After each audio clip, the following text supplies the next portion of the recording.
CST, un transfert qui déclenche les passions depuis que le FC Lorient a annoncé qu'il venait de recruter Benjamin Mendy. Déclaré non coupable suite à des accusations de viol et de tentative de viol, le footballeur rentre en France et ça ne plaît pas à tout le monde. CST, un communiqué que personne n'attendait et qui a énormément fait réagir. Aux alentours de midi, ce mercredi 19 juillet, le FC Lorient, club du championnat de France qui fait rarement parler de lui, a diffusé un message qui a engendré de très nombreuses réactions. Benjamin Mendy signe 2 ans au FC Lorient, peut-on lire sur le compte Twitter officiel du club. Un message vu plus de 14 millions de fois et liké à 34 000 reprises.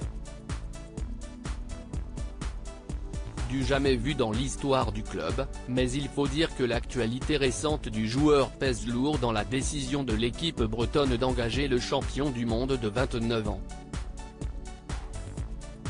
Il y a seulement quelques jours, Benjamin Mendy a été acquitté en Angleterre, après presque 2 années de jugement, pour des faits de viol et de tentative de viol et il vient donc de retrouver un club en France.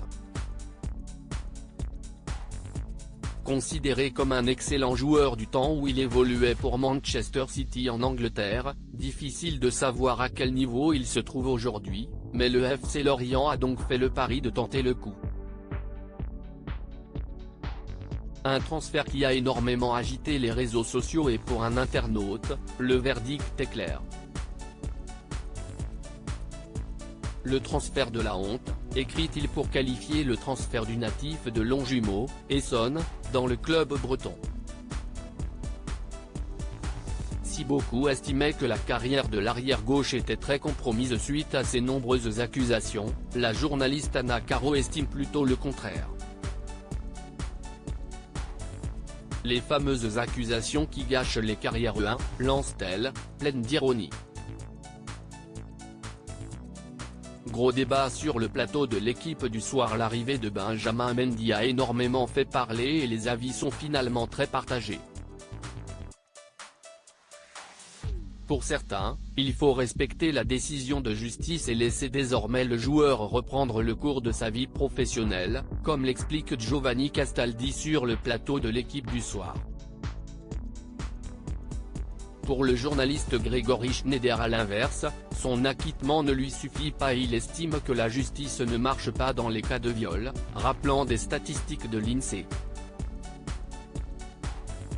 De son côté, Daniel Riolo estime qu'il faut être froid dans cette affaire et le laisser reprendre une vie normale. Même son de cloche du côté de la ministre des Sports et des Jeux Olympiques et Paralympiques, Amélie Oudéa-Castéra. Il a été acquitté et si quand on est acquitté, ça génère la même suspicion que quand on est accusé, on perd le sens de la justice, explique-t-elle. Benjamin Mendy a quand même passé 2 ans d'enfer et a fait 4 mois de prison. Il a tout perdu et la justice a pris sa décision. Est-il nécessaire de continuer à lui mettre la tête sous l'eau ? L'arrivée de Benjamin Mendy dans le championnat de France suscite de nombreuses polémiques et on n'a certainement pas fini d'en parler.